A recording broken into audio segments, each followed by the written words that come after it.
Ikaw ba yung nagbebenta online and offline? Gusto mo bang mapa-oo ang mga client mo? Kung sagot mo ay oo, nako, huwag kang mawawala sa episode na ito. Videos that will make you wealthy and debt-free.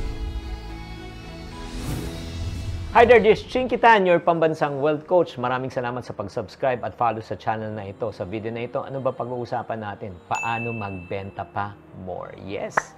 Excited na talaga ako, grabe. Lalo sa mga first-timers sa real estate, insurance, direct sellers. Nako, you got to watch this. As online sellers na rin. Alam mo, selling is a valuable skill, no? Sa kahit anong larangan. Whether it's a product or service, kailangan mong matutong magbenta. Dahil ito po ang nagturo po sa akin. Ito po ang susi ng aking pagyaman. Just to give you a perspective, I've been in sales for over 46 years. I started my sales career when I was age 12. So 46 na ako nagbebenta. Kung marunong kang magmat, alam mo na po ilang taon na po ako. And alam mo, sa totoo lang, ito yung natutunan ko kasi ang kagandahan po sa sales po, it is based on you're paid for the results. You're not paid for time. Kasi kung nagtrabaho ka, again, I have nothing against employment, but when you work 8 hours, you get paid 8 hours. 12 hours, 12 hours. Ang time po kasi is limited. Pero yung result, if you are getting paid for result, it's unlimited. Like for example, naalala ko, nagbenta po ako ng fire extinguisher, no? And then yung Jaca building, hindi ko makalimutan yan, yung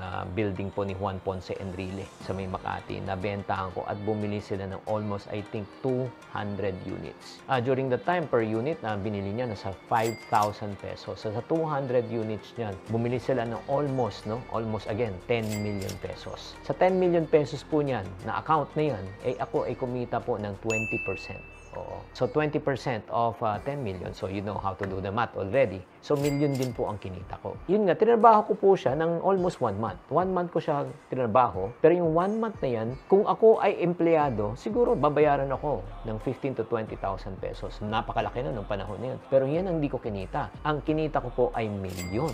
Bakit po? Kasi hindi po sa oras, sa resulta. And paano ko nagkaroon ng ganung resulta? Sa pagbebenta. Again, so right now, para sa mga taong seryoso talagang gusto mo makabenta pa more, nako, isulat nyo na at i-reveal ko na po sa inyo kung anong ginagawa ko. Number 1, if you want to sell pa more, customer focus, not sales focus. Ang goal mo is to help the client. Ang goal mo is not to close the sale. Yun po. Kasi pagka iniisip mo, paano ako makakabenta, paano makaklose, ay naku, iisipin mo lang sarili mo. Ang goal natin is tulungan muna natin sila. Just help your clients first. It's not about you, it's about them. Tanungin mo kung anong problema nila, di ba? At the same time, di ba, paano mo matatanong? Ito yung second tip ko. Make it a two-way dialogue. Kasi ngayon ang problema sa mga ahente, lalo na dati, yung old school. I'm from the wonderful company with a wonderful product, with a wonderful opportunity, with a wonderful price. Ikaw na lang sasabi, pero hindi mo naman kinakausap. Kaya kailangan, it's very important na pakinggan mo muna ang kliyente mo. Learn how to ask engaging questions. Ito na yung pangatlo. Create value through asking the right questions. Like for example, ano yung mga tanong? Ano yung problema ninyo sa organization nyo? O anong problema mo right now sa personal financial situation mo? Makinig ka. Ay, ang problema ko talaga ay gusto ko talagang kumita ng additional income. Oo, right now kasi yan ang talagang problema ko talaga. Ang dami ko kasing babayarin. So ngayon, alam mo na kailangan niya ng additional income. So check mo, meron ka bang way na matulungan siya na magkaroon ng additional income?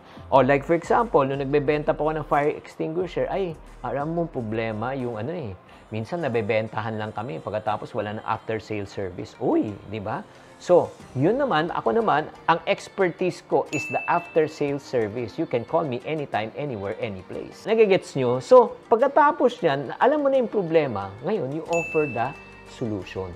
Ay, kung yan ang problema mo, walang problema yan. Kasi nga, pwede mo ako tawagan anytime, di ba? Ay, kung ang problema mo, paano kumita ng pera? Ay, naku, may kakilala po ako. Meron siyang produkto na pwede mong ibenta or gusto mong mag-part-time or mag-sideline. So, ang goal mo is to help your clients. Chinky naman, paano kung di naman related ng produkto ko? Okay lang. Ang goal mo kasi is to build relationship and to build trust.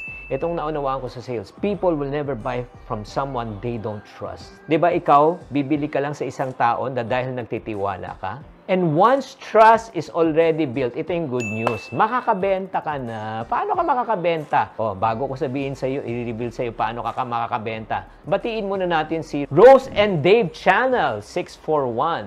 Si Nexus Knives. Si Shara, yes, maraming salamat sa pag-tune in. Paano na tayo makakabenta? Ito na.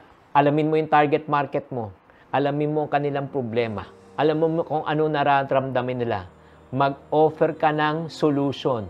Understand the value of solving their problems. Kung ipakita mo kung paano mo masosolve ang kanilang problema, alam mo mangyayari niyan, bibili sila. I'll end with this story.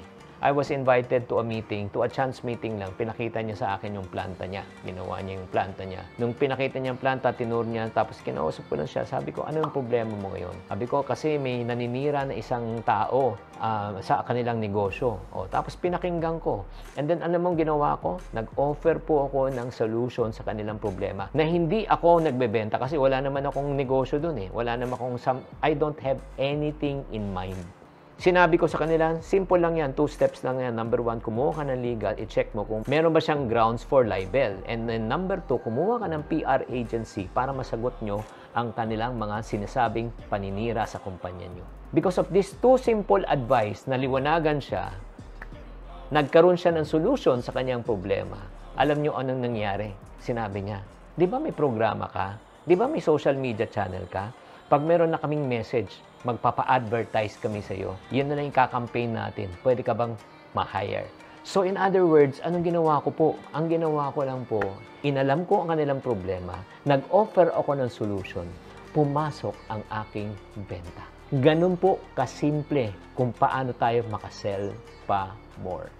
So guys, may natutunan ba kayo sa episode natin na ito? Kung may natutunan kayo, please type the word code natutunan sa loob ng comment section.